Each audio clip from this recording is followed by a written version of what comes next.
দেখো লেচি আমি করে রেখেছিলাম, আর এই যে আমার মাখাটাও রেডি হয়ে গেছে। এবার দেখো আলুটার পুর ভরবো এটার মধ্যে। এইভাবে একটু গর্ত করে নিতে হবে লেচিটা একটু রুটির থেকে একটু বড় করতে হবে। আর এইভাবে পুরটাকে ভরে এটাকে পুরো বন্ধ করতে হবে।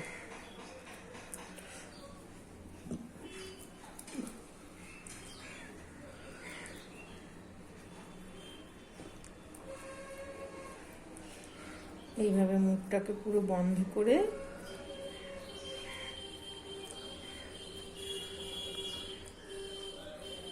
পাকিয়ে রেখে দেব।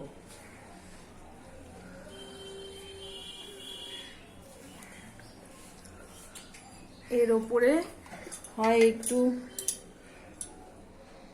তেল বুলিয়ে রাখবো, না হলে একটু ঘি বুলিয়ে রাখবো, তাহলে একটার সঙ্গে আরেকটা লাগবে না। কারণ আমি তো সবকটা করে নিয়ে তারপরে বেলা শুরু করব, তাই জন্য একটুখানি ঘি বুলিয়ে রাখতে হবে। তোমরা এইভাবে করবে।